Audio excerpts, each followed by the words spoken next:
Welcome everyone. We're going to wait 1 minute or so to just ensure that everyone has the chance to join before we start the webinar.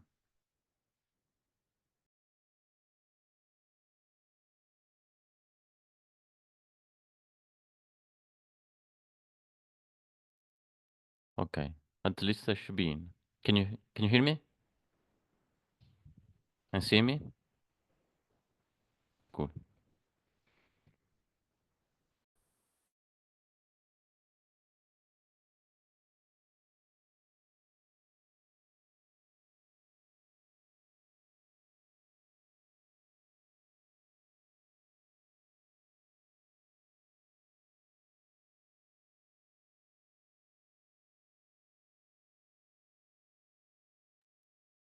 Okay, I think some more people will join, but we also have a packed agenda full of interesting presentations today, so I don't want to delay too much. So let's start with the first kind of introductory slides, and then we get into when we get into the main content, then I think all attendees who intend to join will join. All right, so welcome to this webinar where we will look into the third set of products from the Vegetated Land Cover Characteristics. Today we're looking into the cropland products, and we can go to the next slide, please, Casper. And general housekeeping rules. So just be aware that this webinar is recorded and therefore also please follow general webinar courtesy rules. You're not able to unmute your microphone, so it's not relevant here. But please make sure to scan this QR code or visit the Slido website and enter this ID for the meeting here, because there we will post a number of polls which you can answer, but you will also there be able to post questions, and which we will handle in the end of the webinar, or to the end of the webinar, where the panelists will answer your questions. So please visit that link and enter your questions. Next slide, please. So, as I said, we're at the final webinar today. We've had a series of webinars with general introduction to the product family, and then more detailed, what we call thematic webinars on the forest products, and then the grassland products, and now finally here today, the croplands. Where we're also offering a set of use cases where we invite guest speakers to present how they already use the products or intended use, but they have done some assessments. And I also want to mention that all of these webinars are, as I said, recorded and uploaded to the CLMS portal, where you also find the slides. So if you find that you've missed some of the previous webinars, then you can visit them there and take part of them. And then we have the agenda for today. We're in the general introduction by me, Ludwig Forslund, who is the product owner of the Vegetated Land Cover Characteristics here at the European Environment Agency, working for the Copernicus Land Monitoring Service. And then we will continue with Casper from Vito, who is going to do an overview of the VLCC. And then Casper will be joined by Christoph, where they will go into detail of the cropland products, describing the methodologies and what is to be expected from this product line. And then we will switch over to our set of guest speakers. So we have Martin from JRC, who will describe the evaluation he's performed for the crop types that will be released. And then we go into use cases where Momchil from the JRC as well will describe how they are planning to calculate crop diversity and rotation from HRL crop types. And then finally, another use case presented together with Emmanuel, Fernando, and Timo from JRC as well, where they are combining the VLCC layers for organic carbon predictions in agricultural soils. And JRC is, of course, the Joint Research Center of the European Union. And then, as I said, we will go into a questions and answer session for reading the ones that you posted to Slido, and answer to the best of our capabilities. And then we will end with a summary and conclusions.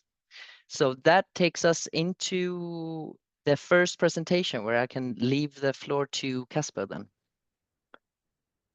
Okay, thank you, Ludwig. As Ludwig mentioned, I'm Casper Bonte from Vita Remote Sensing, and I've been primarily working on the cropping pattern products within the VLCC project. But I will first start with an overview of the HRL-VLCC product portfolio before we will dive deeper into the cropland products itself. So HRL-VLCC stands for High Resolution Layer Vegetated Land Cover Characteristics, and it consists of harmonized products across three main categories: forest, grassland, and the cropland products. And these cropland products are a new addition to the HRL series. The HRL further densifies and builds upon the well-established HRL Forest and Grassland product time series, and it provides status layers with a 10-meter spatial resolution and chains layers, including grassland and forest chains at a 20-meter spatial resolution. Previously, HRL products for forest and grassland were updated on a 3-yearly basis. We changed this now to a yearly update cycle, starting from 2017 for the crop and grassland products, and from 2018 onwards for the forest-related products. All the VLCC products are generated at a pan-European scale, including 5 French overseas areas. Currently, the UK is not yet included, but in a future phase, we plan to produce a full-time series for the UK as well. On this slide, you get a comprehensive overview of the HRL VLCC product suite. The first category includes the cropland products, which consist of several status layers between 2017 and 2021. In the first place, we have the crop type layer that maps the cultivated crop type during the main growing season at a 10-meter spatial resolution and with a minimum mapping unit of 0.25 hectares. In this crop type layer, we have about 17 crop type classes we map, covering both perennial and annual cropland. And also we have 2 additional classes for undecided labels over perennial and annual crops. Secondly, we have the cropping pattern products that provide insights into management practices over annual cropland. And we have about 5 categories we map there. In the first place, we have the main crops products, which includes information about the emergence, duration, and the harvest of the main growing season. Then we have some bare soil related products that detail the length of the bare soil period before and after the main growing season. Besides the main growing season, we also map the secondary growing season, of which we have different products, including the type of secondary season, the emergence of that season, and then also the duration. Then another product category are the fallow land related products, which identify fields that are left temporarily unmanaged in a specific year. And finally, we also have some other products which are within the annual crop characteristics category. And there we have 2 products. One product describes the number of growing seasons into a certain year, and another one describes the crop type rotation over a 3-year period in time. Most of these products are accompanied by confidence layers to indicate also the plausibility of the classifications. Next to that, we have also the grassland products, which include a grassland status layer, both at 10-meter and 100-meter spatial resolution. Also a grassland change layer that defines the change in grassland between 2018 and 2021 at 20-meter spatial resolution and a MMU of 1 hectare. Then we have also some new products, including a herbaceous cover layer, which maps permanent and temporary grassland and herbaceous cover. Next to this, we have also another new product, which provides information about the grassland mowing events at 10-meter resolution and an MMU of 0.25 hectares. Besides that, we have also various additional auxiliary layers added to that product category, including confidence information and also plowing events information. Then we have also a final category, which are the tree cover and forest products, which include a status layer about dominant leaf type and tree cover density, both available at 10-meter resolution, and the tree cover density layer is also available at 100-meter resolution. Then we have some derived products from this, including the forest type layer at 100-meter and 10-meter resolution, and also a forest chains layer that maps the change in forest between 2018 and 2021 at 20-meter spatial resolution and an MMU of 1 hectare. And then again, some additional auxiliary layers are provided, including confidences and leaf type density information. It's also important to note that VLCC defines forest now as any tree covered area, except for the forest type products for which we use there the FAO definition of forest. Then here on the next slide, you see an outline of the production process for the VLCC products, starting with the input and the training data. The primary input includes now Sentinel-1 and Sentinel-2 Earth observation data, which are then combined with a larger training base database. And this database incorporates in situ data like, for example, Lucas data, ancillary data mostly from national data sets, the CLC Plus backbone, and some prior CMLS HRL products, such as the grassland and forest products from 2018. These data are then compiled into a single database and processed through cloud-based processing to produce a base vegetation layer. And this layer includes 8 classes, 4 pure land cover classes, covering herbaceous, broadleaf trees, coniferous trees, and crops. Then we have also some tree overlap classes there, including combinations of trees and crops, herbaceous and trees, and herbaceous and crops, and also a background class that maps all the remaining land cover classes like water and bare soil. This base vegetation layer serves as the foundation for developing all the 3 different products lines. And each product line further then integrates Earth observation and ancillary data to produce their own products. So this figure was just added to give you a general overview of the data inputs and processing workflow for the HRL-VLCC production. In the next part, we will dive into deeper in the methodology of the cropland products. But before we move to that part, you see here on the slide, we have another Slido question that can be answered. So please go to the website and answer the question. And while you respond, I will hand over the presentation to my colleague Christophe van Tricht from Vito, who will present the methodology of the crop type production workflow. Thank you, Casper. So indeed, as Casper mentioned, the base vegetation layer provides us with some more general land covers, and one of them is cropland class. And within the cropland class, we are now providing crop type layers, and crop type layers actually indicate which are the specific crop types that have been growing in a specific year. So you can go to the next slide, Casper. I want to give just a general overview because the crop type mapping approach is quite complex, but I'll spend the next 10 minutes to give a bit of an overview of how we have been tackling the crop type generation within the VLCC products. So the basics are always a bit the same in these kind of mapping approaches. You need training data to actually train an algorithm to identify, in this case, crop types using input data, which in this case comes from the Copernicus satellites and some auxiliary data sets. Once you have your training data, then you need to collect the input data that coincides with that training data in order to be able to train an algorithm that then automatically learns how to classify different crop types. This is what we call the benchmarking phase. And during the benchmarking phase, you collect as much as possible training data. You try to harmonize it, you collect the inputs that belong to that coincide with the labels, and you train the algorithm. You do that already in quite some iterations to further improve the algorithm based on the initial results. And once you are already a bit happy, but not so much yet, you immediately go into an initial inference phase, which is when you step away from just the training data and you actually start producing small parts of maps. You really want to know immediately from the start how well your algorithm is producing when you actually produce a crop type map. That's why that part is also a little bit yellow, a little bit part of the benchmarking phase.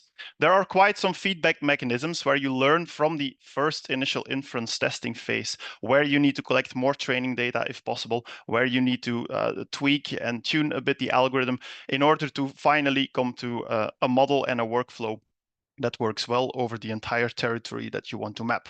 Once you have that, then it's time to go into a production phase where you just freeze the workflow and just create all the crop type maps for the entire territory and for all the years. And once all those raw outputs are available, you go into a final post-processing phase that gives you the final results, crop type maps that are going to be distributed. Next slide. So the training data, we have a quite luxury situation in Europe where we have at our disposal very high quality reference data sets on crop type. The most important ones are the fully covering Lucas data sets, especially the Copernicus component. We used the 2018 version. There is now already a 2022 version available as well, but we haven't integrated that yet. So we use the Lucas Copernicus dataset, and then the other major datasets that are available are the farmer declarations, the GSAA datasets. At the time when we were developing the algorithm, there was no Eurocrops available yet, so we had to do all the local harmonizations from local languages into a harmonized legend ourselves. From the time that Eurocrops became available, we also onboarded Eurocrops, so that also this information is being used during the training. We found some other high quality local country specific reference data sets. And also important to mention is that we had an active learning cycle when we were actually producing the crop type maps during that initial benchmarking phase, and then identified where we had ground truth and where the map was wrong to really target additional efforts to produce some additional training points for that region. Once we had the full collection available, which spans from 2018 till 2021 for the current version of the model, we split the entire collection into a calibration validation test set of 80-10-10. And then we were able to go into the next step, Casper, which is to collect for all these data sets the input data. So we work for all the inputs if they are available, and otherwise we resample them at 10 meter spatial resolution. We use time series that we composite into 10-day composites, and then we select a temporal window in each year we need to map to identify crops, which is from the 1st of March till the 31st of October. This is to really focus on the dominant crops that are growing. So we are not interested in this case in secondary crops, catch crops that grow over winter. So we really focus on this March-October period to really have the major dominant signal of the major crop in a region. Our inputs are from Sentinel-1, the VVVH Sigma Naught backscatter time series, and for Sentinel-2, a cloud mask level 2A. We also use a time series of the agricultural version of the ERA5 reanalysis dataset, the mean temperature, and we use the scalars altitude and slope as well. Next slide. Then, before you can actually start training your algorithm, you need to decide what classes you are going to map. And this is really a complex situation where you need to find a good trade-off between offering sufficient amount of class detail, but also not going into too much detail where there's anyway going to be a lot of confusion between different detailed classes. Especially because we wanted to end up with a model that is able to produce crop type maps for any specific year without having to retrain a year-specific model. You end up with the situation that all your training data come from different years, different agroclimatic conditions. So the spectral diversity within a class, but also across classes, is going to be much bigger. And if you're interested in a very specific crop, then if you use training data for all different years, the overlap with some other maybe similar crop types is going to be more substantial. And so you have to compromise that a bit in some class-specific accuracies. So in a lot of benchmarking and discussion exercises, we ended up with the class nomenclature that is shown all the way on the right, which is the most detailed level we go, crop type level 2. These are the classes that we produce, but we also have a level 1, which does a grouping of some of the level 2 classes into a level 1 accuracy aggregation. So we have accuracy metrics that we had to meet at level 1 and at level 2. So if you need a specific accuracy threshold that needs to be met, it may be possible that you have to end up for some crops into the level 1 to make that possible. Next slide. Then the algorithm itself is fully pixel-based, so we don't do a segmentation for the crop types. We really work on the individual and independent pixels. These pixel-based time series are collected for all the years together, so we immediately do one multi-year training, and the model is unaware of what year the time series are coming from. We use for the time series input a powerful transformer encoder, which jointly looks at Sentinel-1, Sentinel-2, and Meteo. The transformer takes care of really putting the right attention in the position of the time series where the information is, and how the different complementary time series between, for example, radar and optical are correlated in their signal. On the other hand, we also have the altitude and slope scalars, which go into a dense encoder. Both give you embeddings, an embeddings vector, which is concatenated in one big concatenated embeddings feature vector. These are actually the classification features that are being fed to a simple multi-layer perceptron classification head that just takes these embeddings, which actually contain all the relevant information from the inputs for crop type identification, and is then trained to identify the different crops. This is trained in a multi-class fashion, so we immediately produce all the individual classes with a focal loss as objective, and we also do class balancing during training to make sure we don't forget about the minority classes. Next slide. Then performance, that's also an interesting question, of course. So what I wanted to show here just is an internal model evaluation on the holdout test set before we run into post-processing. So this is really the output of the classifier on the held out test set. It was the basis for our iterative benchmarking cycle because you immediately know what works well and what does not. Our final model produces this confusion matrix on the independent test set. We immediately see, although it's a bit small on the slide, but that major classes score very well. There is some confusion across the permanent or perennial classes all the way on the lower right, and then there is a very specific mixed class of all these kinds of small fresh vegetables. This is the complex class that also suffers a bit from accuracy. Other than that, this first indication looks good, although I do need to mention that is really not any kind of a true validation. That's also why we deliberately don't show the F1 and accuracy that just purely comes out of this test set. This really requires an external validation of the product, which is not part of this part of the presentation. Next slide. So once we have the model in a satisfying state, then we run the inference and finally do a post-processing step. So this is where we're actually going to make sure that the crop type layer is consistent with the other VLCC products as well by masking for non-cropland based on the base vegetation layer. Then, because we keep track of all the class individual probabilities, we do a spatial probability class specific smoothing. And if then the winning class switches, then we do a reclassification. This is also the step where we look at the confidence layer. And if this is below a certain threshold, we decide to put this class into an unclassified annual or an unclassified perennial crop because we didn't want to give a full detailed version of the crop type if we are not confident enough about this. Finally, we do a sieving step to enforce the minimum mapping unit of the 0.25 hectares. And then all the way at the end, if all the years have been produced, we do one interannual consistency correction where some very implausible jumps between, for example, a perennial olive tree plantation is followed by a winter wheat and then back to an olive tree for the next few years. These kind of implausible jumps are also corrected for during this interannual consistency correction. Next slide. That's the final one, I think, from my side. So just to give you a bit of an example, this is then what comes out of it. And this is really, I think, groundbreaking that at the European scale, we will now have a full, consistent, multi-year operational product with a consistent nomenclature across the entire territory.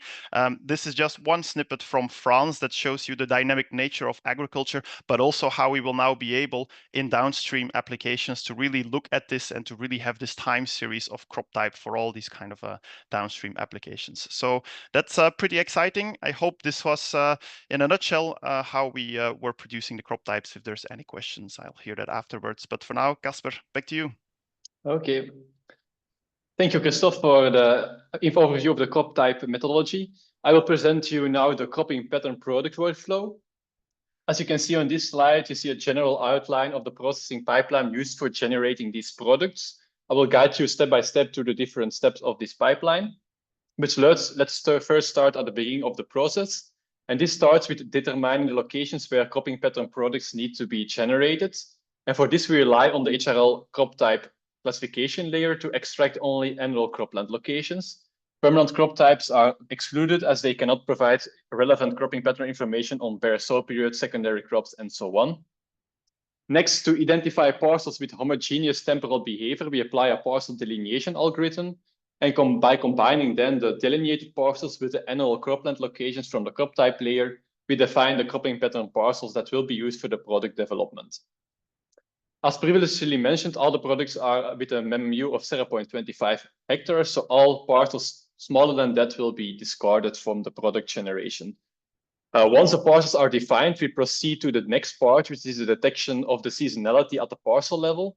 And for this, we use both Sentinel-1 and Sentinel-2 time series to ingest it into a harvest detection and emergence detection workflow. And once we have the detected emergence and harvest events, we use them then to derive a growing season or multiple growing season within a certain calendar year that can be linked to a certain calendar year. And this seasonality information serves then as the foundations of the 5 categories of cropping pattern products, as you can see on the right-hand side of the slide. As part of the process, we also rasterize in the end, again, the output to again align with the 10-meter spatial resolution, likewise as for the other VLCC products. In the next slide, I will then first dive deeper into the part where we will select the cropping pattern parcels, focusing on how we use the parcel delineation algorithm together with the crop type workflow for defining these fields. So on this slide, you see an illustration of the parcel delineation methods. So as input to this method, we use as input data NDVI and RGB bands from Sentinel-2, along with a training database that has some field labels, so delineated field labels about annual croplands obtained from GSA data across Europe. And these inputs goes then into a 3D ResUnit network, which generates as an output a field probability map. Then we convert this field probability map into unique field ID labels by applying an edge detection method and also a Felsen swap segmentation. And in the final step, then we will do some refinements on the parcels by applying the minimum mapping unit and also only keeping the parcels that are classified as annual croplands by the HRL crop type layer.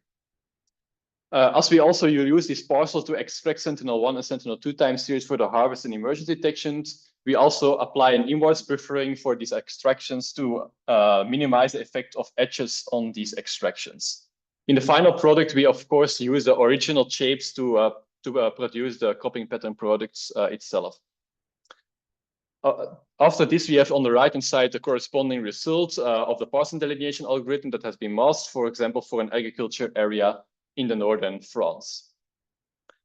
Okay, so the next part deals then with the way we use the harvest detection and emergence detection methodology by using Sentinel-1 and Sentinel-2 time series data at parcel level. So here we see the basic procedure to prepare the data for the harvest emergence detection methodology at field level. So as input data, we use both Sentinel-1 and Sentinel-2 data, and we extract for a 2-year period centered around the product year the data.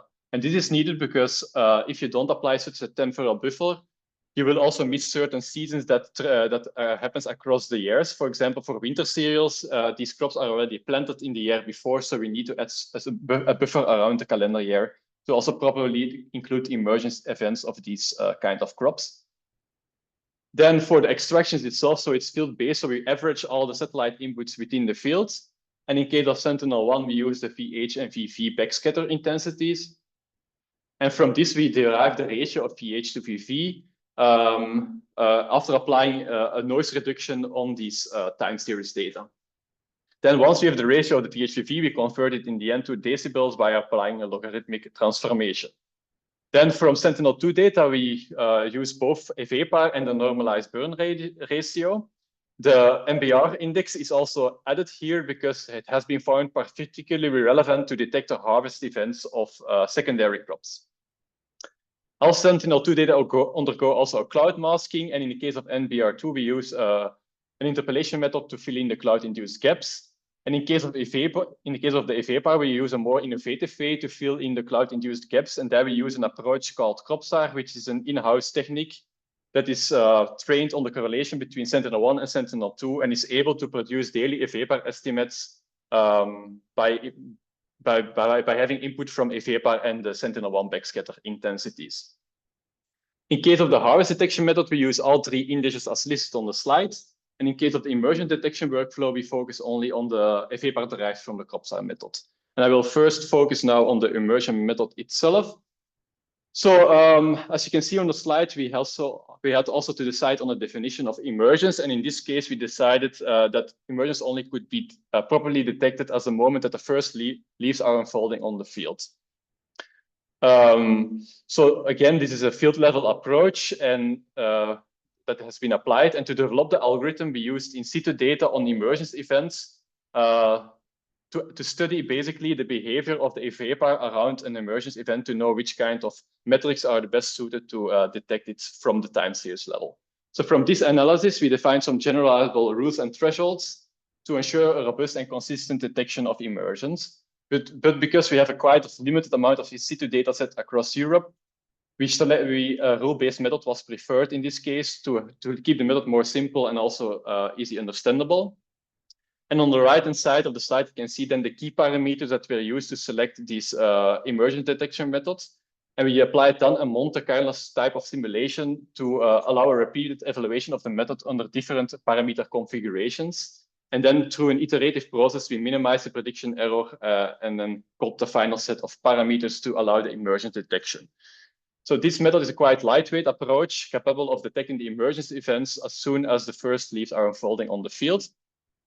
Additionally to this method, we provide also some confidence information, which helps to quantify the uncertainty on the detection.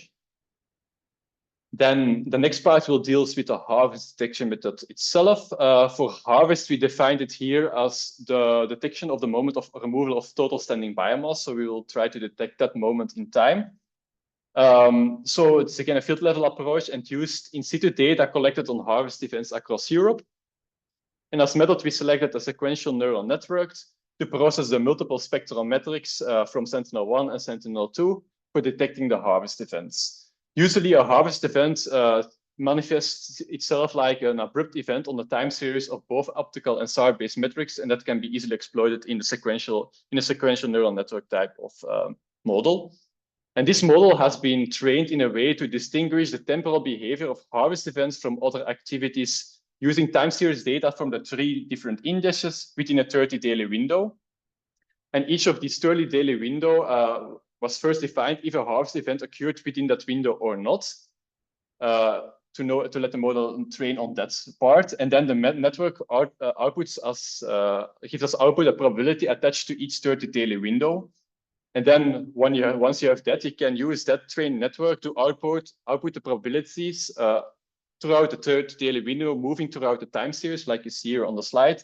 And then you get a probability time series, as you see on the lower right figure. And based on this probability time series, we can use that to pinpoint harvest events by identifying consecutive high probability windows in the time series. This approach is basically also only an after-season detection of harvest because we need to have the harvest event into the 30-daily window to be able to capture it throughout the time series. And similar as in the emergence detection approach, is a quite lightweight approach, and it also includes confidence information related to the detection. Okay, so then we can now move on to the next step, which is the growing season delineation step, that we can link to each calendar year based on the emergence and harvest events. So the season delineation process considers both the emergent and harvest events occurring within a 6-month period before and after the reference year to capture seasonalities that happens across year boundaries, such as secondary crops and winter cereals. Emergence and harvest detections are cleaned and grouped into a single seasonality and categorized as either a main season or a secondary crop season, as you see, for example, exemplified on the lower right figure. Some expert rules had to be defined to define some European level seasonal boundaries to classify it into either a main or secondary season. And we also combined it with information about USDA crop calendar data to define some rules on this. Of course, Europe has quite some regional variations, and therefore we had to split up Europe in 2 parts. As you see on the upper right figure. And we basically use, therefore, the Metzger environmental zones to distinguish the more temperate cold climates from the warm Mediterranean climates to define our rules to detect a main and a secondary season based on the emergence and the harvest events. In the end, after applying these rules, we could retain at maximum 2 seasonalities linked to each calendar year, so not more than that. If there are still some conflicts in some cases where there might be 3 seasons, we had to apply some priorities selection in this context. And then as output of the seasonal delineation, this output is then used to derive the other cropping pattern products subdivided into the 5 categories, as you see here on the right-hand side of the slide. And I will now move into the 5 different product categories itself, starting with the main crops. So the main crop products cover the information about the growing season of the main crop growing season. It includes information about immersions, the harvest, and also the duration of the growing season, along with confidence information. The duration is just, of course, the difference in time between immersion and harvest of that season, and expressed in days. In case of the immersion and harvest, we express it in day of the year, and also with preceded with 2 digits that define the year in which the event happened. Okay, so then we have the second product category, which are the per soil related products. So the per soil related products can be directly derived from the main crop seasonality, and also it also includes information about immersions and harvest events before and after the main growing season to define when it starts or ends. So the duration of the per soil period following the main season is determined by calculating the number of days between the harvest of the main season and the subsequent immersions date. In case there might be no immersion date following on the main season, we just end the bare soil period at the last day of the year. On the other hand, for the bare soil period preceding the main season, the days between the last harvest date prior to the main season and the immersions date of the main season are used in this way. If there is no preceding harvest date in the reference year, then the bare soil period just begins at the first day of the calendar year. In case of, for example, winter cereal seasons, then there will be no bare soil period before mapped, because then the bare soil period should be before the actual calendar year. All bare soil products are also accompanied by a confidence layer, which is based on the uncertainty then of the harvest and emergence events that defines the start or the end of the bare soil periods. Then we can move on to the secondary crops layers. So here you see the different products that are included in this category. The first 2 are the secondary crop immersions and durations. And these could be directly derived from the growing season delineation step that I explained a little bit earlier. And both products also include a confidence layer attached to it, expressing the uncertainty on these emergence and durations delineation. Additionally, a separate product also categorizes a type of secondary season. And this categorization is determined based on 2 parameters, the duration of the secondary season and also the timing of its emergence. After a cluster analysis of these parameters, these secondary crops, we decided to classify it into 4 categories, as you see on the slides. And the first rule that we selected was to distinguish between short and long growing secondary seasons. As soon as the season is longer than 100 days, we attach it to the long growing variants, otherwise to the short growing variants. Then a second rule further categorizes the secondary season based on their timing. So when basically the harvest of that season happened. In case that the harvest happened before September, we classified it as a summer variant, and otherwise it was a winter variant. Okay, then we have the fallow land products, which are quite a little bit different from the other cropping pattern products. So the definition of fallow land. So fallow land refers to agricultural fields that are temporarily left unmanaged, usually less than 5 years in this context. And on the right-hand side, you can see then the methodology we use to identify fallow land parcels based on the cropping pattern parcel dataset we use for the other products. To develop this approach was quite challenging because there was often not a lot of in situ data available with good fallow land information, and also there was also a lack of harmonized definition of fallow land across the GSA dataset. So as a result, we decided to use some thematic rules to detect fallow land parcels. Based on the steps you see on the right-hand side. And the first step involves a selection of a subset of the cropping pattern parcels with a low crop type confidence. The reason why we use that threshold is because when the crop type algorithm is quite uncertain about this result, it's often that's the case when there is not a clear signal of seasonality happening on the field, and often that relates to fallow land conditions. This subset then forms a pool of potential fallow land parcels. And we further refined the fallow land parcels based on emergence and harvest detection, we further refined this pool of potential fallow land parcels based on the emergence and harvest information on that field to know if there was some management activity taking place or not. Of course, there will be several combinations possible of emergence and harvest events that could be related to fallow land conditions, but the more straightforward one is, for example, when you have no emergence or harvest in a certain calendar year, then yeah, it's often the case that it's a fallow land condition. So we define the product on a yearly basis, and we have also a separate product that counts the total duration of the fallow land period over the five years time. So then it gives the amount of days that a certain location was fallow over the time period. Also here we have some confidence information added to the product to give some information about the classification reliability. Then we can move on to the final product category, which are the annual crop characteristics. So these annual crop characteristics focus only on annual crops.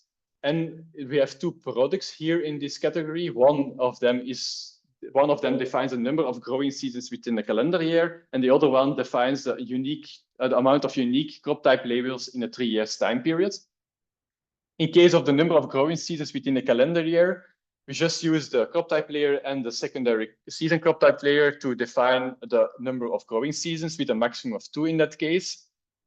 And in case of the crop rotation cycle, we just count the amount of unique crop type labels over a 3 years period cycle. And we do that for 3 time periods, as you see here on the slide. Okay, then yeah, now we have had the methodology, and I will now show you a few product examples.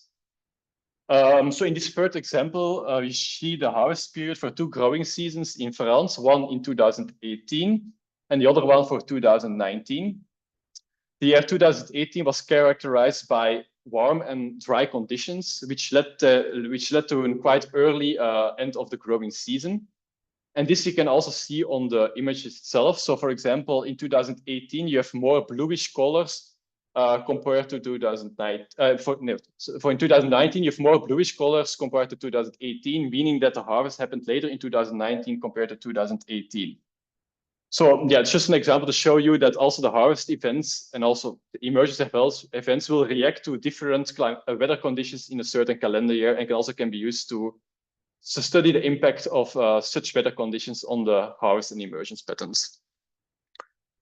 Then on this next example, I will just show you some example of the Berceau products. So in this example from France, you can see that a significant portion of the area is classified as cereals, as you see here on the lower left figure by the orange color. So orange is wheat in this case. Since many of these cereals will be probably winter cereals, we expect that emergence will happen in the fall of the previous year. And by definition, in that case, we will not have any Berceau periods before the main growing season happening that we will map in the VLCC products.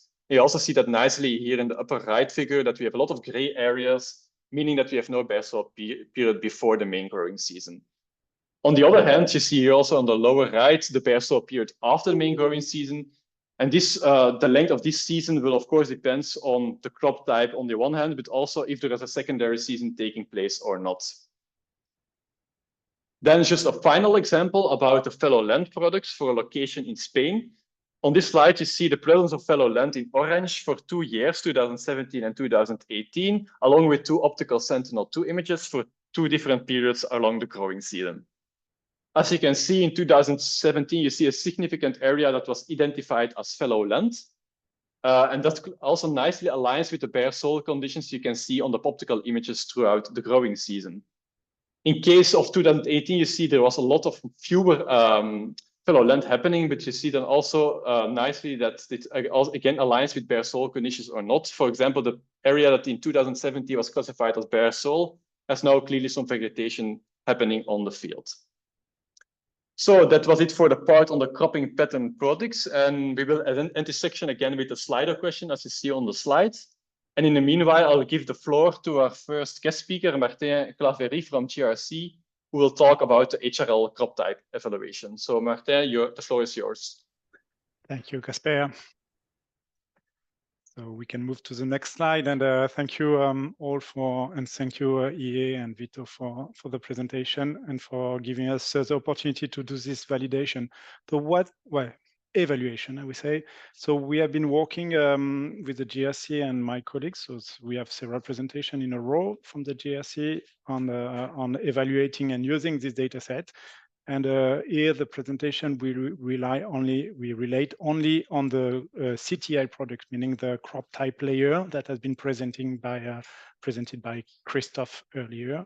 And we had access to the first layer, which are available for the year 2017 to 2021. So how to evaluate the product, and the first attempt that we did was to compare with the so-called farmer declaration. So as you may know, in Europe, farmers are committed to declare the parcel when they want to apply for CAP payment. And so those data and those parcels are gathered in the so-called GSA, so geospatial application. And these data are collected by the paying agency and but unfortunately, these data are not mandatory public, and but some country does, and so this is very useful for any kind of agricultural monitoring. The problem is that the lack of harmonization, standardization that has been mentioned already by Christophe, and that's why some years ago, and you can move to the next slide. Some years ago, our colleague from the Technical University started this HRL Crop project that already been mentioned by Christophe as well, and building a so-called hierarchical crop agriculture taxonomy, which is just a way to classify the crop in a hierarchical way. The problem is, next slide, next click. The problem is that the early version of the HRL Crop, which has been published, you have the GitHub and the Nature paper on the lower side, but this was lacking the temporal components, so the data were not multi-annual. And so we are building the so-called version 2, where we put more data sets in space, but also in time, and we try to harmonize them. Next slide, please. So the data set, just briefly, and I will go, because it's important to understand that the data set are designed as parcel data that are related to regions and year data set, and they're all related to given HCAT category. And next slide. And then you can relate the HCAT category to different data sets, different classifications, sorry, and one of them is HRL1. Next, and this, when you look at the HCAT category, you can relate the HRL crop. You can relate to several HCAT category, and you can see the diversity. Some crops are very easy, like sunflower is sunflower, but some other are much more complex and gather much more data. Next one, please. So now, talking about the evaluation, once again, we evaluate the data from 17 to 21 and only the CTA product. So we want to compare the data from the GSA data, the farmer declaration, to the HRL. And so we apply a so-called, on the parcel, we apply a so-called buffer, inner buffer, to remove the border of the parcel. And we remove also the training points. So the training point has been presented by Christophe earlier, and they share, and this is the one. And any parcel overlapping this training point were removed from the evaluation dataset.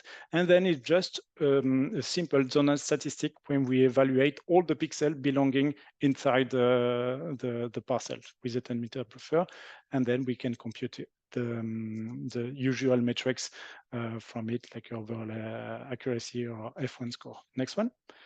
And so this is our early result, and I want to also to disclaim that these results need more consolidation, and we need a better overview to have fixed numbers. This is not published yet, and but I'm happy to present them here. Just saying that overall we have a good quality of the data.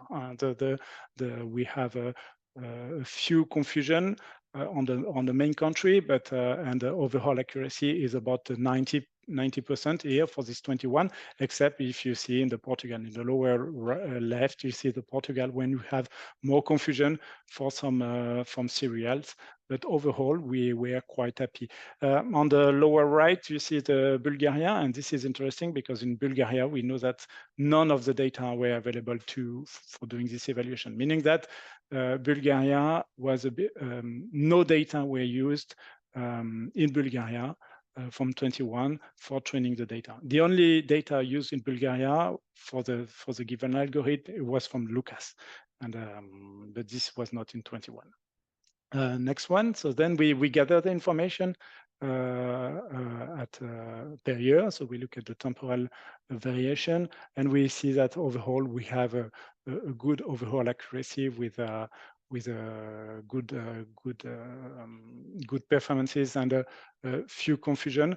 We can highlight, but so far I'm not able to give a given reason. But it's true that in 2018 the results there are more confusion and a lower score, and this is a bit questioning because we know that 2018 is the year where we have a good distribution of the label because it's based on Lucas. Also, it's a different source of information compared to the GSA data, but overall you can see that the performance are very outstanding. Please, next slide. And so looking not at the temporal, but at the thematic domain. So you see that this is the F1 score per crop and using the granularity of the data set. So meaning that this is ISO code for different nuts used. And you can see that when the countries when the crop is highly present in the country or in the region, the classification becomes very high, and the problem is when the crops are maybe in the lower, are not very represented the country when you have not so much areas. And so, but also some questioning point like in a sugar beet, like you can see in the lower side, in the lower right of the graphs, you can see some years where France were not very well classified. This also needs a bit more investigation, because the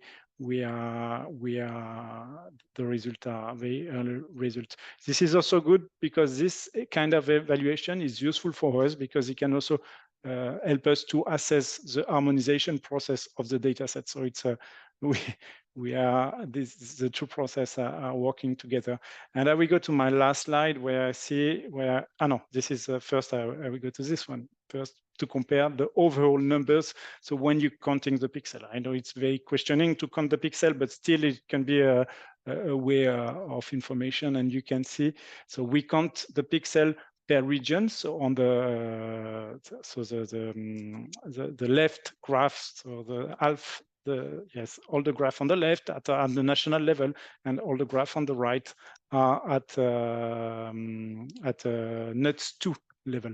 And you can see overall that so you have all the years and all the regions, and you can see overall a very good matching for main crops. And of course, the difficulty came once while the definition of the crops is more difficult, like uncertain, undecided arable land. Of course, this is much more difficult to do this assessment. But this is very promising for any kind of large-scale analysis. And so finally, the last slide, which I want also to highlight the very, very high quality quality of the parcel and of the post-processing. And you can see, so here you see the raster data, and on the top I put the parcel data. So on the black line represents the GSA data, and you can see that in most cases the parcel are very, very well defined, and there is few confusion. Of course, some parcel are confused when you have other cereal and barley that could happen, but overall, we have a very good matching, even in those on the right, when you can see that the landscape is really fragmented and you can have this very tiny parcel. And well, overall, we found with this early result a very good performances and a very good quality. But of course, I want to disclaim that these results need more consolidation before taking it as it. Thank you very much. Yeah.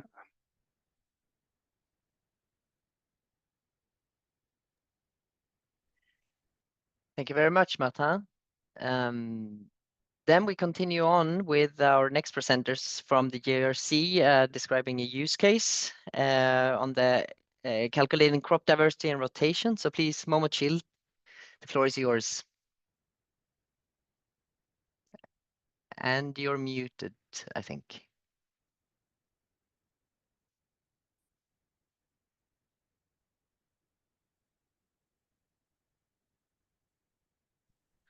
Right. Sorry about that. Can anybody hear me? Perfect. That's fine. Yes. Right. Well, I'm very happy to be able to present this on my behalf and on behalf of all the colleagues that have worked on this. And thank you, Ludwig, and thank you, Copernicus Land Monitoring Service, for allowing this.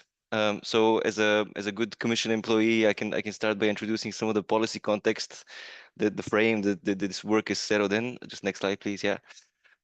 So basically, the European Union's Common Agricultural Policy has implemented various measures to promote sustainable agriculture, and this includes the use of spatial crop diversity and crop rotation. So whether that's through greening measures or ecological focus areas, crop diversity is very much in the toolbox. There are various tools at play here, like the Agri-Food Data Portal, which has a crop diversity indicator that shows actually different kind of crop richnesses. So that's the number of unique crops that are present on the farms that were surveyed during the farm structure survey for that year. Then we have also crop rotation, which has been around for even longer, where farmers are required to maintain a certain level of crop rotation on their arable land, including planting at least 2 different crops in rotation. There are plans to augment this with integrated crop management and the introduction of organic or agroecological farming. So this is all great, but the one of the main drawbacks from this approach is that that it concentrates on calculating crop diversity on a farm level. And we might be interested in having a more regional outlook on it, and that's where this C22 component of the I22 indicator, sorry for all this, comes in, where there's 2 items on the agenda, and one of them is the farm level diversity, and the other one is the regional level crop diversity. So we would all like to do this, but we can't really afford to do it with survey data like the FSS. We need something that has a geospatial component and a high enough temporal resolution to be able to track to track the time series. And in comes remotely sensed data. Just next slide, please. This is indeed what our colleagues in D5 here have already done. They used the EU-wide wall-to-wall continental crop map developed in-house to calculate crop diversity for 2018. That was based on the Lucas dataset. We have also other colleagues that use GSA data to do the same for Netherlands, and this is exactly what we kind of want to work with. But the problem with the remote sensing data that we had is that it's not really consistent. We try to repeat the experiment for 2022, and it didn't have as good as of results as the one we achieved with the HRL layers. Just next slide, please. Right, so just a little bit of crop diversity 101 to make sure that we have a hand on the lingo. We use a well-established diversity metric, the Shannon Entropy Index. The only problem with it is that it's a unitless measure, so we followed the latest literature and we transformed it into the effective number of species by taking the exponent. And by doing this, we define 3 different flavors, if you will, of crop diversity: the alpha, which represents the local crop diversity; the gamma, which is the more regional one; and the beta, which is more linked to the differences of cropping systems between adjacent regions. And we did this for a variety of grid scale levels and at different administrative levels. Just next slide, please. Right, and that's exactly what we have shown here. So on the left-hand side, we see the wall-to-wall mosaic for the EEA 38-1 for 2017 with the crop legend, kind of as Christoph and Martin already presented. And on the right, you see the crop diversity for 2017 aggregated to a 10-kilometer grid scale. So we can see the local patterns that arise, like the low crop diversity in Southern Europe for 2017, which was a really dry year. For example, we see this in the Bordeaux region, which usually has very high crop diversity, but was hit by extreme weather that year. And by scanning the map, we can also find areas of really high crop diversity, like the red square shown here. And if we go to the next slide, we're gonna find ourselves in the valley of the Durance River in France, which is an area very well known for its sweet fruits and wine cultivation. And here in the 2017 map extract, we can see the grid, which shows the crop diversity at 10 kilometers, and in the central grid cell is the one that we identified in the previous slide. And if we look at the color coding, it says that it has a crop diversity between 10 and 13, 10.7 to be exact. And that means that on this grid cell, there are between 10 and 13 equally distributed in terms of their area crops, which is quite a high crop diversity. And so if we plot all of this data as a time series, then we're able to say something about the evolution of crop diversity for each one of these grid cells. And in this case, where it decreased from 2017 to 2021 to a value of 9.6. So next slide, please. So it's interesting, no? If we end up doing this and plotting the time series in such a way, we were able to identify areas where crop diversity has stayed the same, stable, where it has increased and where it has decreased. And this is what we see here from left to right, like the area in France, where, save for some fluctuations, the signal is quite flat, meaning that crop diversity has stayed relatively the same. Or the area in Bavaria, Germany, around the Main River, where it's increasing for the time period, or the area in Northeast Poland, where it's decreasing. So next slide, please. So if we in fact take the slope of all of these time series and plot them as the value of the grid cell, we're able to really have a European-wide look into what is happening with crop diversity across the continent, and identify areas where it's remained stable, like everything you see here in yellow, and where it has increased or decreased. And we can see that for the majority of the area, the crop diversity has remained quite stable. We can also identify areas where it's increasing, like in Aegean Greece or the south of Spain or central Germany. And that being said, we can also identify noticeable hotspots of decrease, like the Baltics in Finland and south coast of Ireland.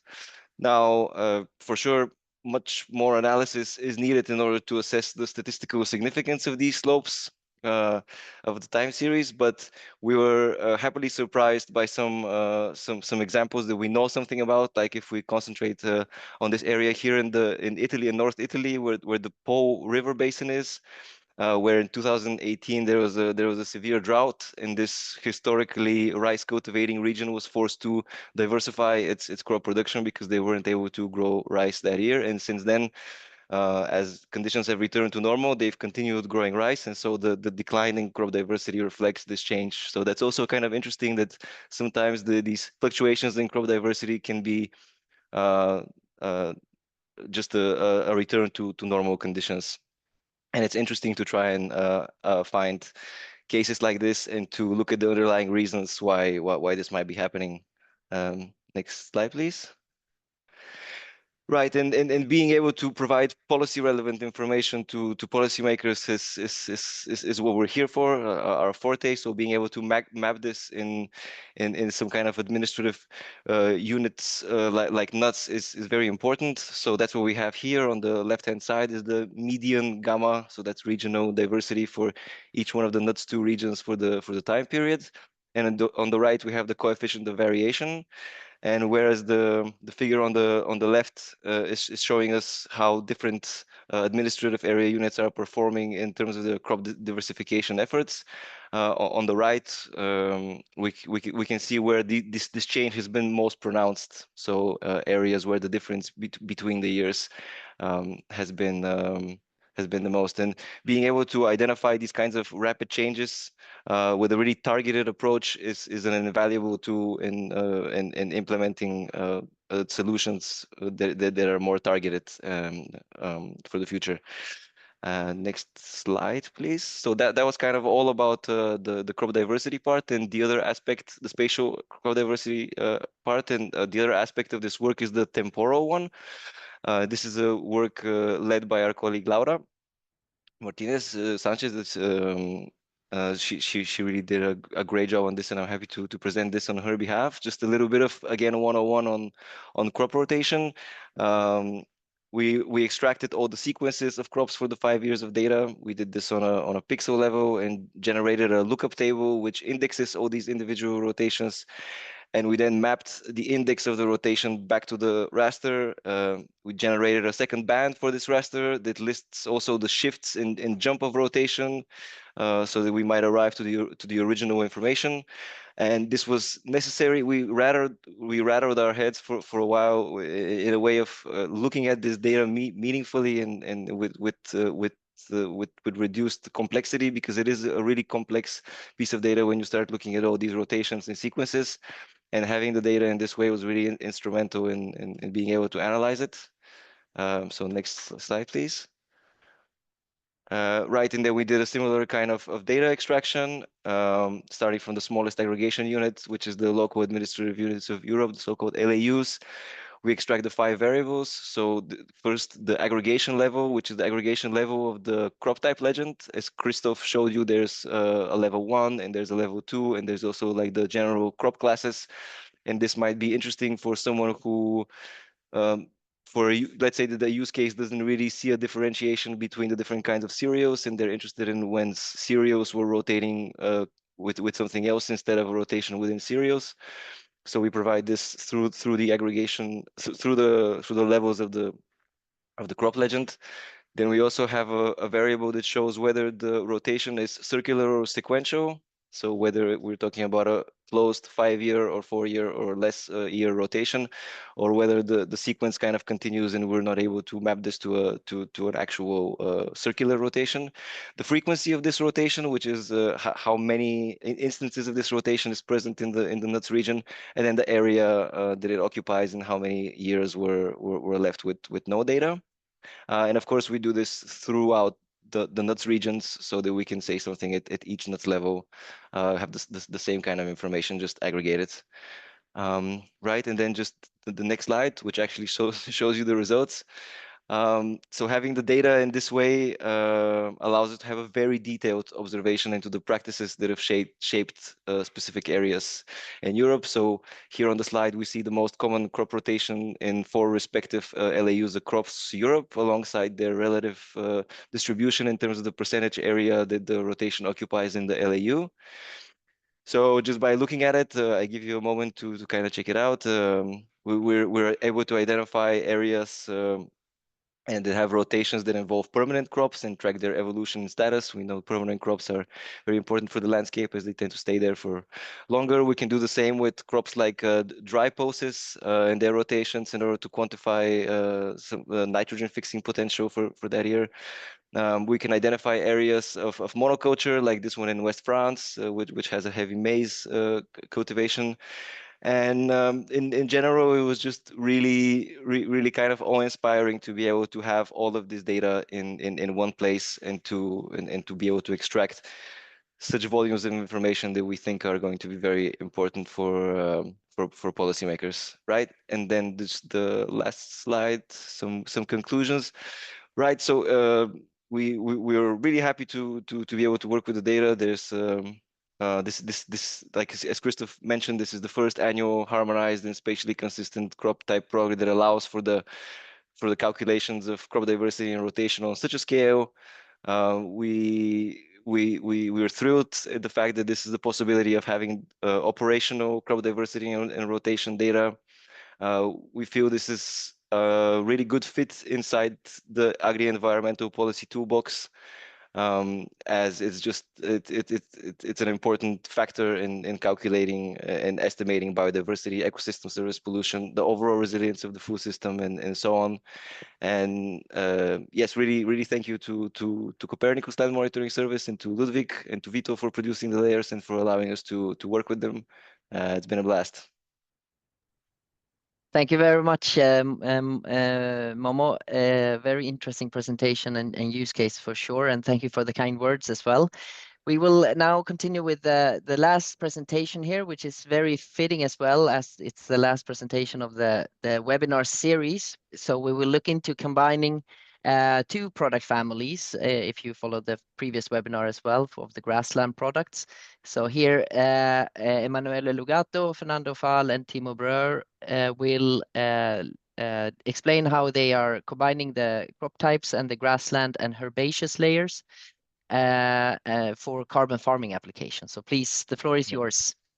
Thank you, Ludwig. You already said a lot of things. So and anyway, yeah, let me acknowledge Fernando that who particularly work a lot in harmonizing this data set, and you will see later on, and Timo, who work most on the carbon modeling. Just some quick policy background. Next slide. Yeah, of course, since 1 year we are working on the, let's say, assisting the development of the carbon removal certification framework, which is now a law. And this law aims to develop, to deploy a voluntary carbon market with some clear quality criteria, with a clear governance, and with some methodologies that are under development, in order that the credits that are generated are trustable and transparent. Next slide. And one type of the activity is so-called carbon farming. So it means that we can use the land. We can do this called carbon farming, management of the land, to sequester, to store carbon in the vegetation, so in soils, in the agricultural soils, in the forest, or in the peatlands, and generating some credits of carbon according to the European rule that will be set up, and this carbon can be then sold to the market. Next slide. And one of the aspect of any certification is the fact that we need to set up a baseline, because the carbon, the temporal benefit, the benefit is assessed against a background level, is so-called a baseline. And the law introduced a novelty that which is the standardized baseline concept. It means that essentially, in many certification, the baseline is established at the level of the parcel where the carbon farming activity is in place. With the concept of the standardized baseline, this should be these background values of carbon, these reference values of carbon, should be established more at the regional level. They call it so-called similar circumstances. And for the agricultural soils, mineral soils, which is the case under study, this means to somewhat estimate the rate of soil organic carbon changes that is used to as a baseline values, because the idea is that you can only recognize an activity that bring more additionality that goes beyond this regional baseline. Next slide. And so our work that started even before the proposal of the certification, to detect the soil organic carbon changes, and this is only one of the approaches, started from the use of the Lucas data. As you know, Lucas contains data on the land cover, and but there is also a fraction of the points, a share of the points, about 10%. So it means 20,000 to 30,000 samples that are collected the soil is taken and analyzed by a single laboratory to have all the chemical physical properties. And we have already several campaigns of the Lucas of the Lucas soils. And next slide. For our purposes, for estimating the soil organic carbon change from 2009 to 2018, because 2022 is not yet available, we started to train a statistical model, a generalized additive model, using basically the measure soil organic carbon changes in this repeating point, 2009-2018, plus a series of soil properties which are collected from the Lucas samples, plus the land cover that is again service in the Lucas service or observing in the Lucas points, and plus all the cover rate like climate coming from other layers. So the general idea is that we can train and try to predict the soil organic carbon changes, and then using this set of covariate, and then once the model is trained, use to predict in space continuously the prediction, and in particular using climatic layers, soil layers, and this is where we start to also to think of the use of the VLCC layers to make a very high resolution upscale of the train model, and this because of course as I said before, we have only 500 repeated points in agricultural soil, so we need a way to extrapolate in space the model. As you can see in the first phase, these layers you will see are only used to make a spatial prediction, but in a second phase we would like also to see if this layer can provide some proxy of management, since in the Lucas surveys there's not too much information about the management of the soils, and we can see if for instance the tillage, some proxy of tillage can be derived from the bare soils or presence of cover crop, etc.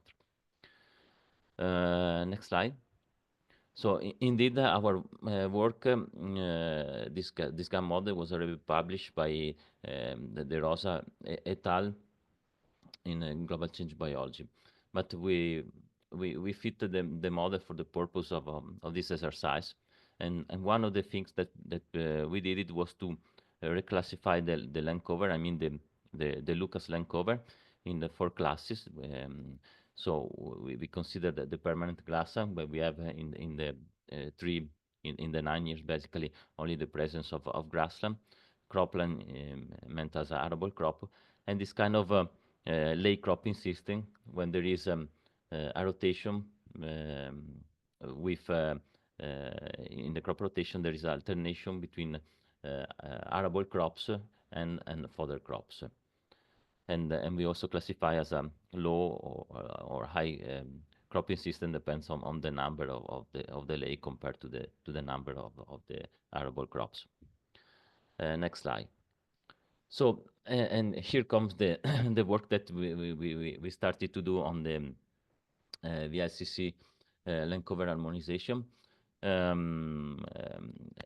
because in order to to upscale our trained models, the GAN models in space and using the VLCC layers, we had to make a sort of a harmonization of the land covers. And we did it in 2 steps.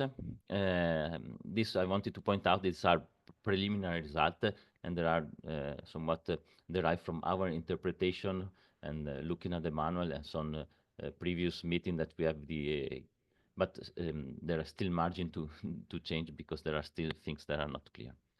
So in the first step, we consider the 3 main layers, the crop type, the herbaceous, and the grassland layer.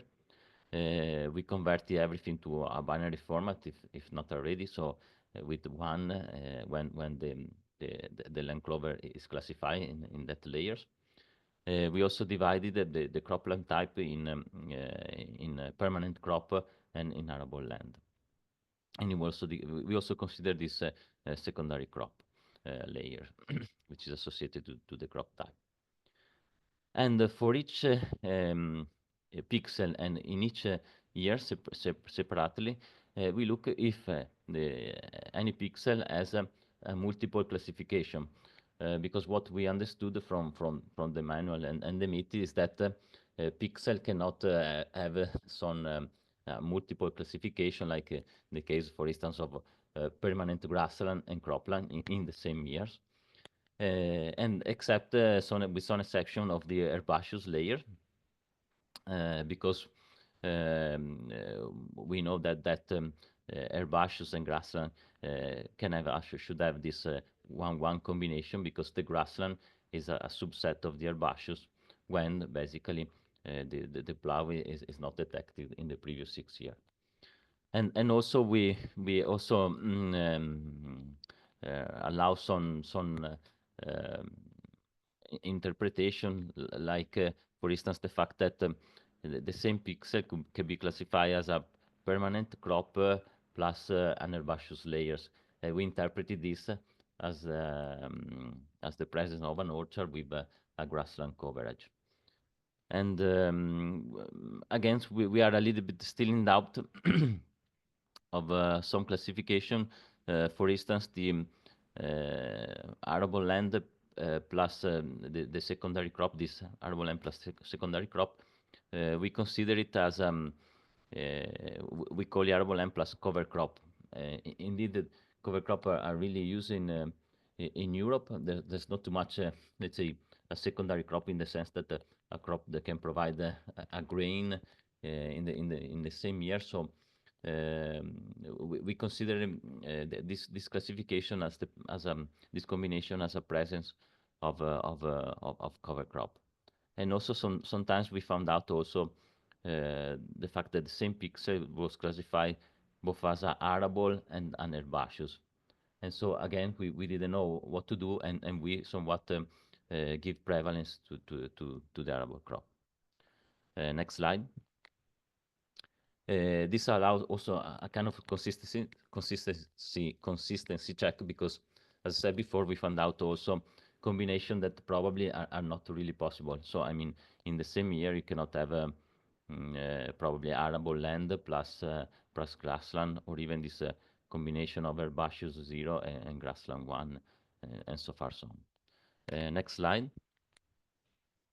Okay, so then we go to the second step. We went to the second step, where we somewhat look at the time series of our cropping system land cover classification. And so we found out and we created this two-level legend, where basically we can find so-called, I call it a pure pixel, so pixel that have the same land cover in 5 years. Or we can have the grassland, the permanent crops. We can have the arable lands, we call it arable lands, plus this secondary crop we've interpreted as much as a cover crop. And then we have this late cropping system that we have we were interested in for our Lucas correspondence, where we have the alternation of herbaceous, and so fodder and arable crop in a consistent way. And we also derive a category called land use change, because in analogy with the CAP, we consider the permanent crop and the arable land and the grassland as a stable land cover. So whenever there is a transition from one to another, we call it for the moment a land use change. Like for instance, the transition from permanent grassland to arable was flagged as a land use change, or a permanent crop to any other land cover was again considered a transition of as a land use change transition. These are the inconsistencies also that we flag from the previous classification, and we found out also many cases that we call in mixed data, where there was not a full-time series of land cover. So there was a 0 in in between the rotation. So the time series was not really completed, and for the moment we call it like we call it this 0. So we get we try really to get as much as possible the information somewhat reported in this land cover in this cropping system legend. Next slide. So, and these are the some of the results of our classification in one area, I guess, is in Spain, no? Where you can have the grassland, the permanent crops, and some a lot of pixel that has a zero value. So there are a land cover missing during the 5-year sequence, and then we have to understand why. Next slide. Okay, and this is another example of the Pau Plains where there is mostly arable land. Next click, I guess, yeah, and also to show you that that of course so some of the land use change or even classification like cropping systems occur at the border of the parcel, which as far as I understood is reasonable, also because these are somewhat the area of the parcel where there is more confounding signal, grass margin, and landscape features. So whatever, it's probably more difficult to get a clear signal in the pixel close to the border, and again some 0, so some missing sequence in the 5-year time frame. Next slide. Okay, I'm going very quickly now. So once we have our land cover definition, then we also resample all the climatic layers and the soil layer at the same resolution. We apply our model in some case study area. Next slide. And these are some of the results of the organic carbon changes when we applied the model at the very high resolution spatial scale. So we saw insight, and we did it for the Lucas data, and we also did another model using synthetic data set, so simulation coming from a process-based models, and we repeated the process, and we did the upscaling. This is the model ensemble. And yeah, everything has to be updated, and probably because we also need to talk about if our classification makes sense or not, and if there is still some inconsistency that can be solved, or it's our misinterpretation from our side. Next slide. Okay, so I'm coming to the conclusion. The land cover is a high explanatory variable in our statistical model. So, and the VLCC facilitate this high resolution estimates of organic carbon change. We can build a very good product with this kind of cropping system classification, which is really very nice. And that classification can also serve for multiple purposes. We detect some inconsistencies, and we don't know if there are really inconsistencies, or is the fact that we get a wrong interpretation of the information. We will see it, but okay, now we have the framework, so it's very easy to change this and to reclassify everything. Yes, and the next steps will be also to see if we can derive some proxy of management, like the tillage or the presence of cover crop. We assume that can be derived from our somewhat classification, but that can be also included to better perform, to better improve the model performance. And that's it from my side. Thank you very much, Emanuele. Very interesting presentation as well.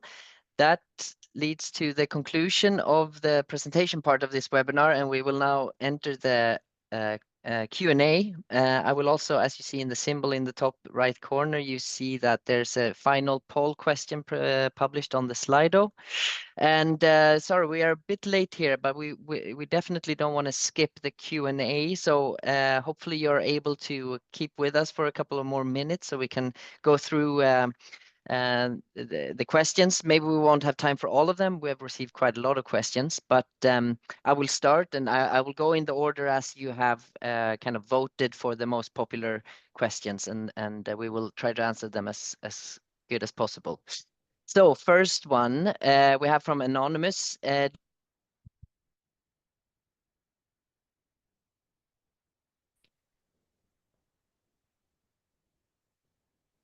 you still hear me? Okay, good.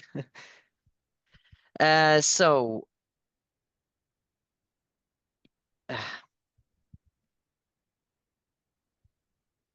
am I still speaking? Yes. Okay, good.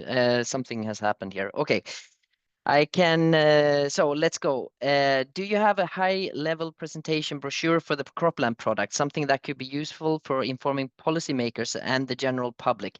We don't have anything like that yet. Let me change the camera here. With the publication, we are producing a product user manual, which might be the closest one to such, but it's not really a brochure. So we will definitely take this into consideration. It's a good suggestion, kind of a very brief overview of what is available here when it comes to these new crop products. So and nothing like that yet, but we will take it into consideration. Sorry, my external screen just completely shut down and I lost the camera and so on. So, but it's working. So let's continue. Could you give us an idea about when will these layers be available? Yes, as I've said in the previous webinars, we're delayed. We're having issues with the contractor who is producing the view services, where it's bit unforeseen on the scope. It's quite a big set of products. We are aiming for the primary products to be published before Christmas, but we will see. Otherwise, they will be available in January. Unfortunately, it's still a bit unknown on the timing there. And then continuing, using only March to October time window, you lose the main crops in Mediterranean region where the phenology is shifted. What is the product accuracy there? So maybe that's first for Casper and Christoph, how we can. Do you have a good answer to that? Maybe Martin has some answer for the accuracy, if you have seen anything in comparison between the Mediterranean and the northern part of Europe. Yep. So what I can say from my side is that during the benchmarking phase, we did take this into account, and actually in the beginning we were looking from April to October, and it's exactly because of these aspects that are described here in the question in the Mediterranean that we had to shift it forward, well, backward actually, and that we now do it from March to October. Of course, especially in the Mediterranean, but with winter cereals like everywhere, you're losing some part of the season, but this, including that, wouldn't account for the additional kind of confusion that secondary crops would introduce into this multi-year classifier. So from our experiments, 1st of March was sufficient also for the Mediterranean to include the most important part of the spectral signature to identify even in the Mediterranean the crops. Okay, thank you very much. Anyone else that has some insights here? Okay. Thank you very much. And then we have, oh yeah, when will Eurocrops version 2 be available to the public? Ask an anonymous user. So we expect to release the data paper and the data coming with it early 25, January, Okay. February. Nice. So hopefully we'll have both products up beginning of 25. I mean, both products in terms of the HRL crop types. And then we have a specific for Christoph. Christoph, you explained the pixel by pixel classification is used. Does the transformer use information from surrounding pixels somehow? Thanks. No post-processing? First part of the question, good question, by the way, reminds me of a very lively discussion that I had several times with Martin, when he also thought that this was actually a parcel-based classification, not a pixel-based, but no, it's truly a pixel-based classification. This really shows the value of the temporal and radiometric dimension that the Copernicus satellites give us. And so we actually showed that everything taken together, also processing requirements, the pixel-based approach is sufficient if you have good amounts of training data to give a very clean result. Second part of the question, we do have post-processing as a final step, where we do look at the neighborhoods to smooth these probabilities and to also will reduce some of the salt and pepper by doing the sieving operation. So the model itself doesn't see the neighborhood, so the transformer only looks at the temporal dimension, but afterwards we do look at the surroundings to clean up the map a bit. Yeah, great, thanks.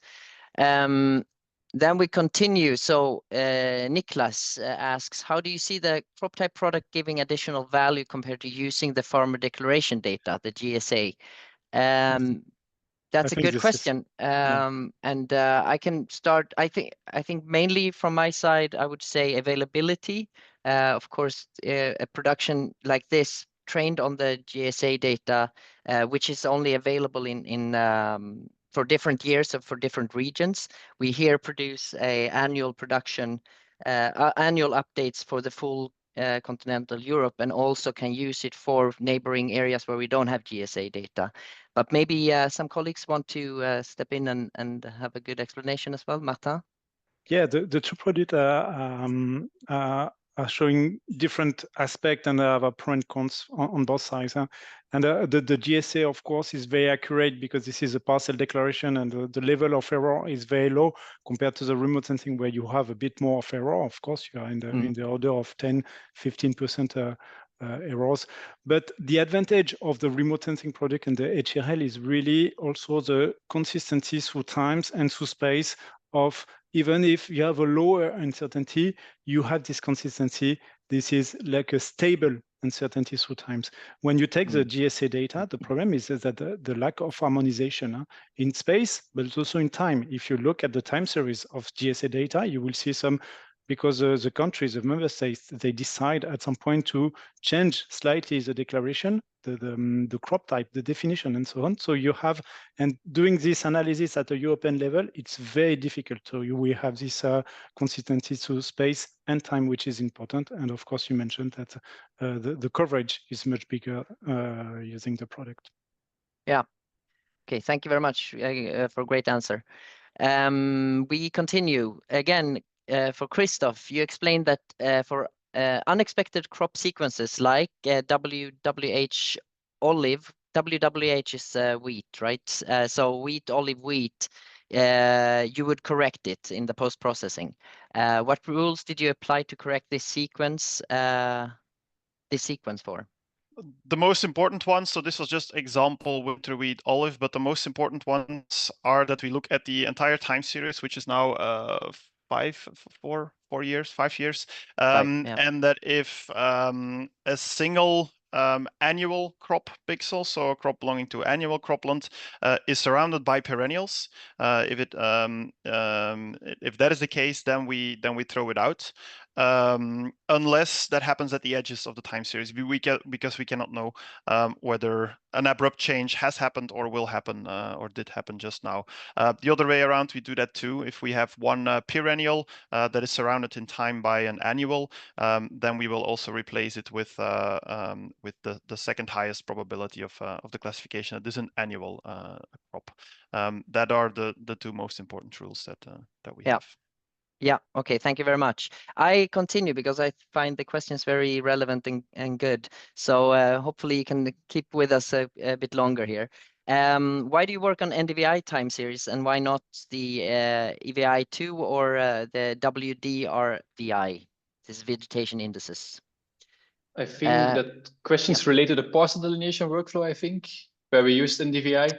Yes, I guess, yeah. Yeah, we just found that NDVI was sufficient to do the parcel delineation detection, but EVI2, I don't know if it would be the best metric to add because it can have some quite high values, which will maybe complicate the model prediction. But yeah, I think that will be the answer. That yeah, we found it sufficient to use NDVI together with some RGB bands to do the parcel delineation. Yeah, okay. Thank you very much. Casper, do you think you can use the bare soil after and before products to a certain winter and spring varieties of crops? This is an interesting question.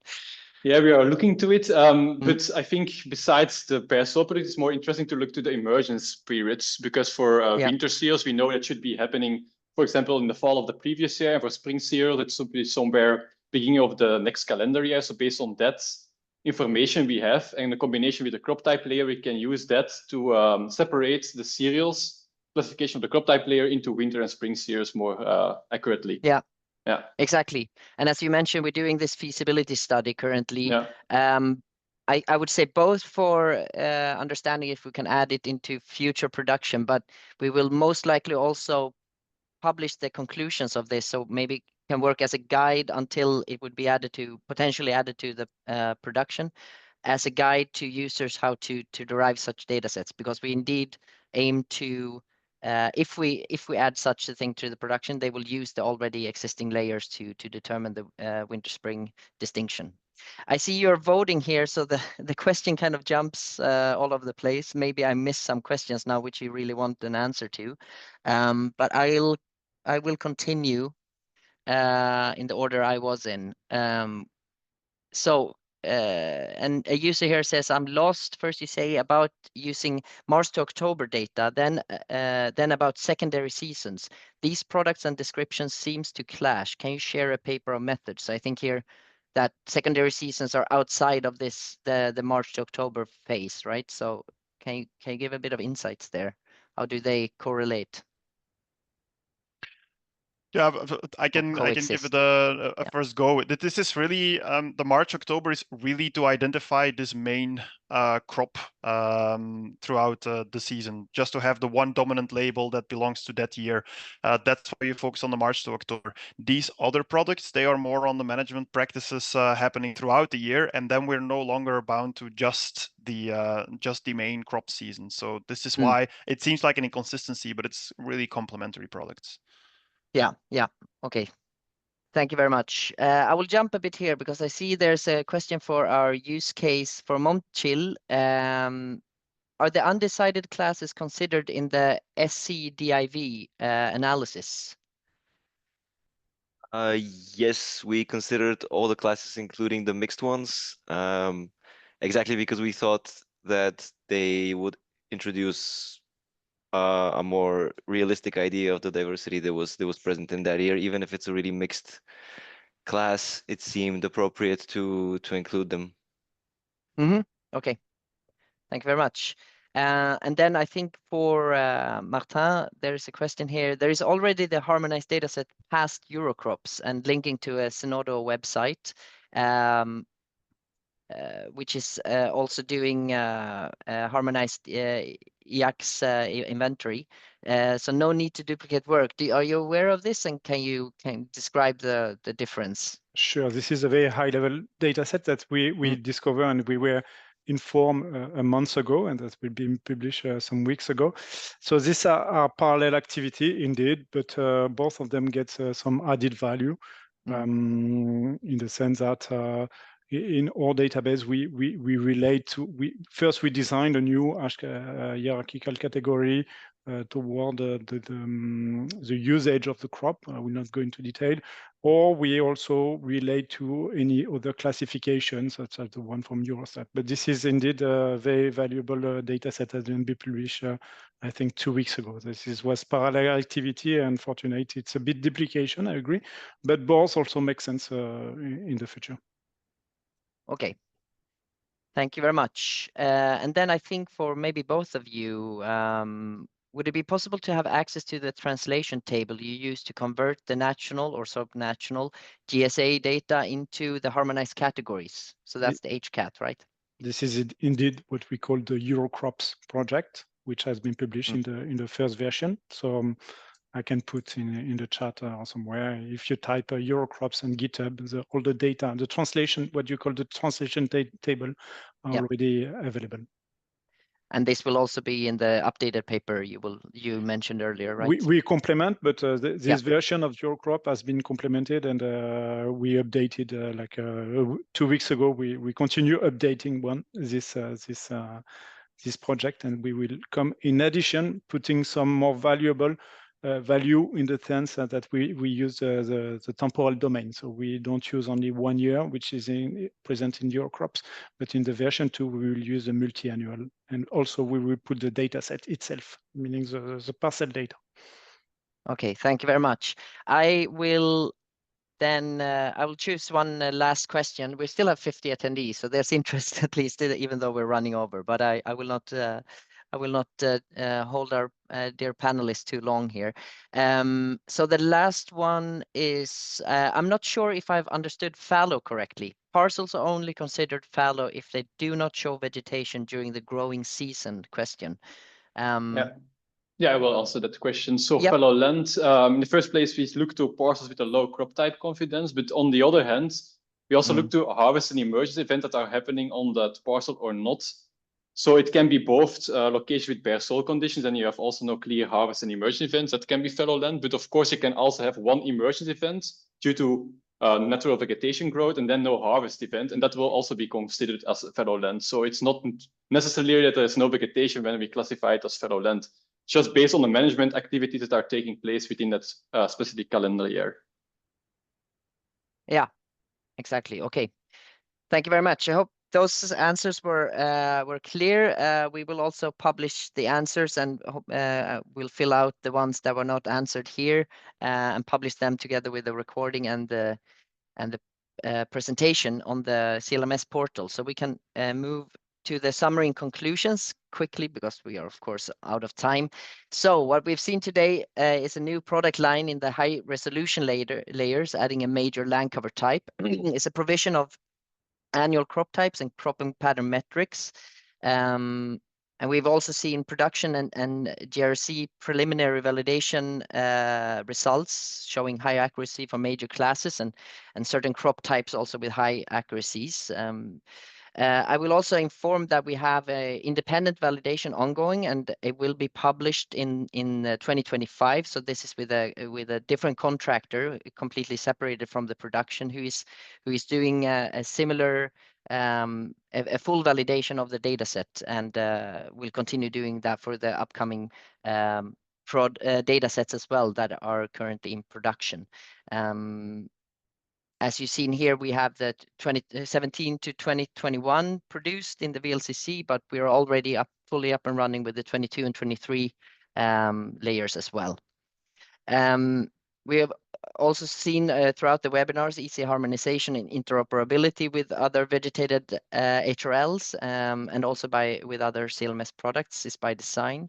And they also have high potential for downstream applications, as been showcased in the use cases today and also in other webinars. So which is then addressing various environmental policy needs.